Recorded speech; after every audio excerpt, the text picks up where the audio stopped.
अस्सलामुअलैकुम वरहमतुल्लाहि वबरकातुहू। Dear students, मुझे उम्मीद है कि आप लोग ने एमटीएससी इम्तिहान की तैयारी शुरू कर दी होगी। और जैसा कि हमने आपसे वादा किया है कि करंट अफेयर्स से मुताल्लिक़ मालूमात हम आपको वीडियोस के ज़रिए प्रोवाइड करेंगे, तो आज हम फिर एक नया टॉपिक लेकर आपके सामने आए हैं और आज का टॉपिक है one nation one election. Recently news में आपने देखा होगा कि एक हाई लेवल कमेटी बनाई गई थी और ये कमेटी के हेड थे रामनाथ कोविंद, जो कि हमारे फॉर्मर प्रेसिडेंट ऑफ इंडिया भी हैं। इस कमेटी ने रिकमेंड किया है कि हमें साइमल्टेनियस इलेक्शंस को कंसीडर करना चाहिए। साइमल्टेनियस इलेक्शंस यानी जिसमें लोकसभा और स्टेट असेंबली के इलेक्शन एक साथ किए जाएंगे। अब ये इलेक्शंस होते क्या हैं, कैसे होते हैं और ये वन नेशन वन इलेक्शन क्या भला है, ये सारी चीजें हम इस वीडियो में समझेंगे। इसे समझने के लिए सबसे पहले हमें ये जानना होगा कि पार्लियामेंट और स्टेट लेजिस्लेचर क्या होता है और इसमें कितने मेंबर होते हैं। पार्लियामेंट की अगर हम बात करें तो इसमें दो हाउसेस होते हैं, एक हाउस या एक ऐवान जिसे हम लोकसभा कहते हैं। लोकसभा में टोटल 545 के करीब मेंबर्स होते हैं, लेकिन मौजूदा अगर हम लोकसभा की बात करें तो इसमें 543 सीटें हैं। ये 543 सीटें डायरेक्ट इलेक्शन के जरिए चुनी जाती है। इसी तरीके से पार्लियामेंट का दूसरा हाउस है, दूसरा ऐवान है जिसे हम राज्यसभा कहते हैं। राज्यसभा में कुल 245 मेंबर होते हैं और इन 245 मेंबर्स में से 233 मेंबर को स्टेट लेजिस्लेटिव असेंबलीज के इलेक्टर्स के जरिए से चुना जाता है, यानी इसके इलेक्शंस इनडायरेक्ट इलेक्शन होंगे। लोकसभा में आम शहरी जो 18 साल की उम्र या उससे ज्यादा उम्र का है वो वोट कर डायरेक्ट अपने रिप्रेजेंटेटिव को या अपने लीडर को चुनता है, जबकि राज्यसभा के इलेक्शन इनडायरेक्ट होते हैं, यानी जिन लीडर्स को हमने स्टेट लेजिस्लेटिव असेंबली के लिए चुना है वो लीडर्स इलेक्शन में पार्टिसिपेट करते हैं और अपने कुछ रिप्रेजेंटेटिव्स राज्यसभा में भेजते हैं। ऐसे 233 मेंबर होते हैं जो स्टेट लेजिस्लेटिव असेंबलीज के जरिए इलेक्ट करके राज्यसभा में भेजे जाते हैं। अब बाकी मानदा अगर हम 245 से 233 निकाल लें तो 12 मेंबर्स बच जाते हैं। ये 12 मेंबर एक्चुअली नॉमिनेटेड होते हैं। नॉमिनेटेड यानी जो इलेक्शन नहीं लड़ते हैं बल्कि उन्हें डायरेक्टली उस हाउस का मेंबर बना दिया जाता है। अगर इलेक्शन नहीं होते तो फिर इन्हें मेंबर बनाता कौन है? तो इन्हें मेंबर बनाते हैं president of India. President of India 12 लोगों को नॉमिनेट करते हैं राज्यसभा के लिए, जिनमें कुछ खिलाड़ी भी हो सकते हैं, कुछ एक्टर्स भी हो सकते हैं, कुछ ऐसे लोग हो सकते हैं जिन्होंने साइंस, इकोनॉमिक्स या रिसर्च की किसी फील्ड में बहुत महान कारनामे किए होंगे। ऐसे ही होता है स्टेट असेंबलीज में भी। जैसे हमारा ताल्लुक महाराष्ट्र स्टेट से है तो हमारी एक स्टेट लेजिस्लेचर होगी।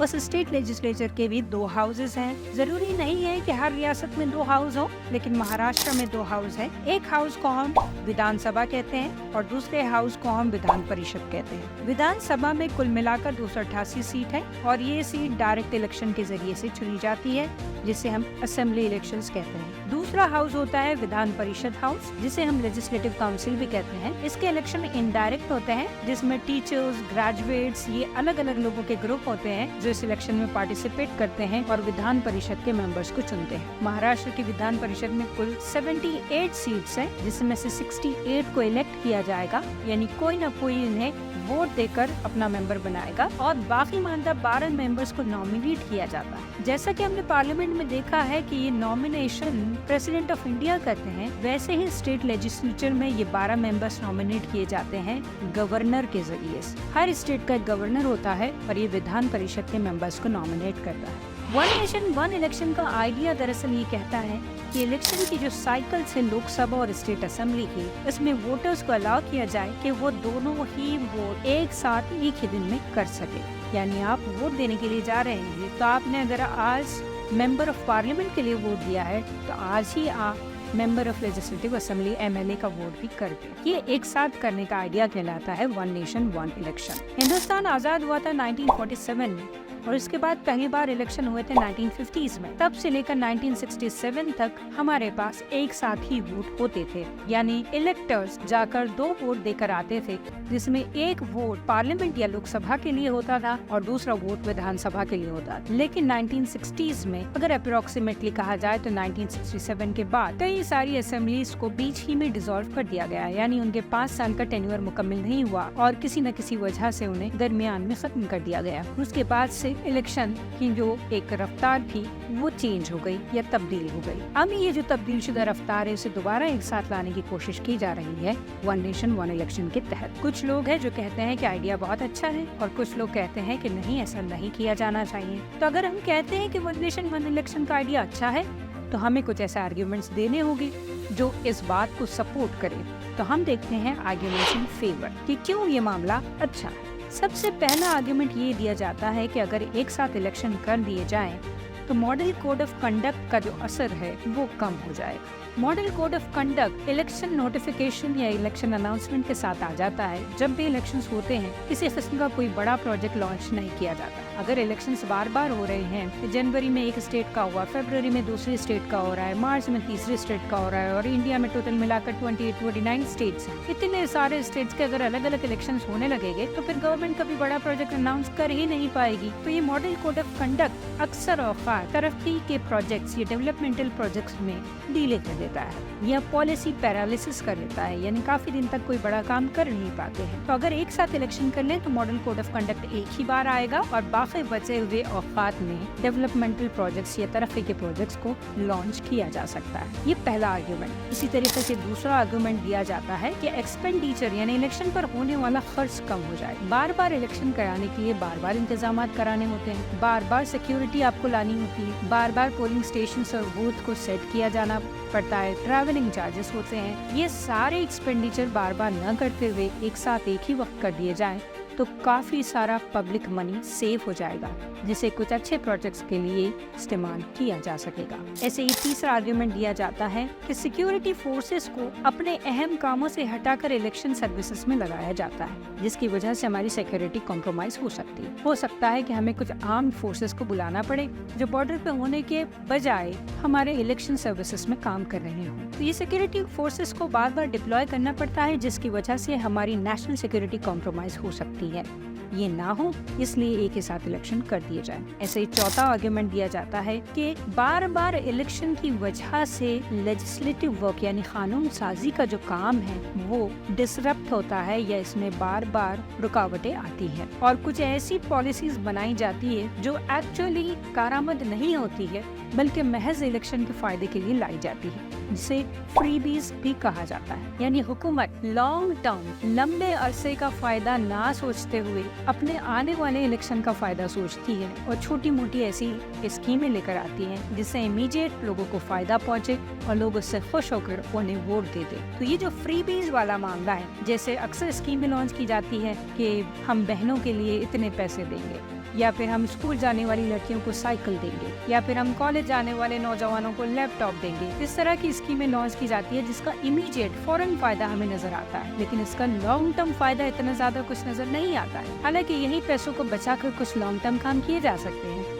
ऐसा एजुकेशन सिस्टम बनाया जा सकता है जिसमें फ्री तालीम मिल सके या ऐसे अस्पताल बनाए जा सकते हैं जहां पर लोगों का फ्री इलाज हो सके। ये long term visionary development project नहीं हो पाते हैं बार बार इलेक्शन की वजह से। ऐसे ही अगला आर्ग्यूमेंट दिया जाता है कि अक्सर कास्ट, रिलीजन और कम्युनल इश्यूज को लेकर हेटरेट या नफरत आमेज तकारीर की जाती है, क्योंकि ये ऐसे मुद्दे हैं जिसकी वजह से एक जहनी असर तैयार होता है और उस जहनी असर या जज्बाती असर की वजह से लोग अपनी ही कम्युनिटी के कैंडिडेट्स को या पार्टीज को वोट करते हैं। अगर एक साथ इलेक्शन कर दिए जाए तो ये कम्युनल स्पीचेस और कम्युनल जो वाराना वारदात या फसादात होते हैं उनकी रफ्तार कम हो जाएगी और इस तरीके से कम्युनिटी का या सोसाइटी का एक हम आहंग फैब्रिक तैयार होगा। एक और आर्गुमेंट दिया जाता है कि इन इलेक्शन का एक हिडन या छुपा हुआ सोशो इकोनॉमिक कॉस्ट है, यानी कुछ ऐसे नुकसानात हमें होते हैं कि बार बार टीचर्स ड्यूटी पर जा रहे हैं, बार बार पुलिस की ड्यूटी लग रही है, जिसकी वजह से जो अहम ड्यूटीज उनकी है, टीचर्स का अहम काम पढ़ाना है, स्कूल में अवेलेबल होना है और तुलबा की तालीम व तरबियत है, लेकिन बार बार इलेक्शन की वजह से उनकी ड्यूटी पोलिंग बूथ पर लगती है या किसी और काम में लग जाती है जो कि उनका अहम फरीजा नहीं है। तो इस तरह की जो सोशियो इकोनॉमिक कॉस्ट है वो भी ज्यादा होती है बार बार इलेक्शन होने की वजह से। तो अगर एक साथ इलेक्शन कर देंगे तो इनकी ड्यूटीज बार बार कहीं और नहीं लगेगी और ये अपने अहम फराइज को अंजाम देंगे। तो ये कुछ आर्ग्यूमेंट्स है जो कहते हैं कि वन नेशन वन इलेक्शन होना चाहिए, लेकिन साथ ही कुछ ऐसे आर्ग्यूमेंट्स भी हैं जो कहते हैं कि वन नेशन वन इलेक्शन नहीं होना चाहिए। तो हम देखेंगे आर्ग्यूमेंट्स अगेंस्ट, यानी जो कहते हैं कि ऐसा नहीं होना चाहिए। अगर वन नेशन वन इलेक्शन हो तो क्या होगा? इसके लिए हमें कॉन्स्टिट्यूशनल चेंजेस करना पड़ेंगे, यानी हिंदुस्तान की वो किताब जिसमें हुकूमत के अहम उसूल व ज़वाबित लिखे गए हैं, जिसे हम कॉन्स्टिट्यूशन ऑफ इंडिया कहते हैं, उस किताब में हमें तब्दीलियाँ लानी पड़ेगी। उसमें लिखना पड़ेगा कि इलेक्शन एक साथ कराए जाए, जो कि इस वक्त मुश्किल है। इसी तरीके से लोकसभा और स्टेट असेंबली का टर्म फिक्स करना पड़ेगा, यानी ये तय कर देना पड़ेगा कि चाहे कुछ हो, लोकसभा और स्टेट असेंबली 5 साल के लिए काम करेगी। भले ही लोगों को उनकी गवर्नमेंट पसंद आए ना आए, भले ही उन्होंने अपनी मेजोरिटी खो दी हो, बहुमत कम हो गया हो, चाहे हालात कुछ भी हो, इन असेंबलीज को 5 साल के लिए काम करना पड़ेगा, क्योंकि इलेक्शन अगले 5 साल बाद ही आएंगे, जो कि अभी नहीं होता है। अभी अगर लोगों को गवर्नमेंट पसंद नहीं आ रही है तो अपने रिप्रेजेंटेटिव्स पर प्रेशर डालती हैं कि वो अपना सपोर्ट हटा लें और गवर्नमेंट गिर जाती है। ऐसा नहीं हो पाएगा अगर हम वन नेशन वन इलेक्शन लेकर आते हैं। ऐसे ही एक और आर्ग्यूमेंट दिया जाता है कि अगर एक साथ इलेक्शन कराया जाए तो ये फेडरलिज्म, या जिसे हम विफाकियत कहते हैं, इसके खिलाफ होगा। फेडरलिज्म कहते हैं उस सलाहियत को कि तमाम रियासतें, तमाम स्टेट अपने स्टेट के लिए फैसले खुद कर सके। अगर इलेक्शन एक साथ होने लगेंगे तो बहुत सारे फैसले ऐसे हैं जिसके लिए स्टेट को या रियासत को सेंट्रल पार्लियामेंट या लोकसभा का इंतजार करना पड़ेगा।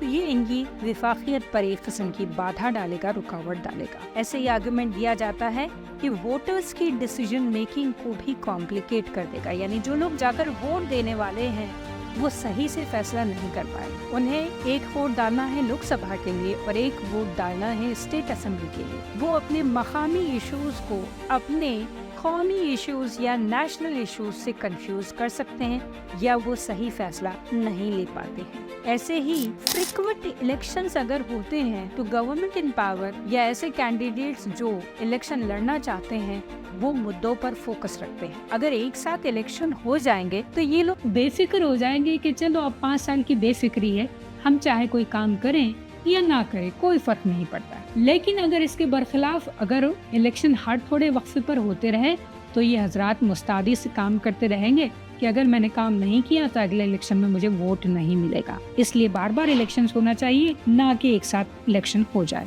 ये बड़ा ही इम्पोर्टेंट आर्ग्यूमेंट है। इसी तरीके से आखिरी आर्ग्यूमेंट है जो ये कहता है कि एक साथ इलेक्शन नहीं होना चाहिए, कि यहाँ पर मशीनरी इशू आएगा या लॉजिस्टिक इशू आएंगे। लॉजिस्टिक्स किसे कहते हैं? इलेक्शन को अंजाम देने के लिए जितनी चीज़ें, जितनी सर्विसेज और जितना मैन पावर रिक्वायर्ड है, उन तमाम को एक साथ कहा जाता है लॉजिस्टिक्स। अगर एक साथ इलेक्शन करवाया जाएगा तो लॉजिस्टिक्स का मसला आएगा, यानी बहुत सारी EVMs आपको दरकार होंगे, बहुत सारा मैन पावर यानी लोगों की ज़रूरत पड़ेगी, बहुत सारी सिक्योरिटी फोर्सेस तैयार रख पड़ेगी और बहुत सारे प्रैक्टिकल इश्यूज आएंगे। तो यहाँ हमने देखा है कुछ आर्ग्यूमेंट्स है जो कहते हैं कि इलेक्शंस एक साथ होने चाहिए, और कुछ आर्ग्यूमेंट्स हैं जो ये कहते हैं कि इलेक्शन एक साथ नहीं होने चाहिए। अब आपका काम है कि आप गौर करें और आप बताएं कि इलेक्शन एक साथ होने चाहिए या नहीं होने चाहिए। हम आगे कुछ और वीडियोस ले आएंगे और उसमें आपको इलेक्शन प्रोसेस समझाएंगे और इलेक्शन कमीशन ऑफ इंडिया के बारे में आपको तफसीलात फराहम करेंगे। तब तक के लिए अल्लाह हाफ़िज़।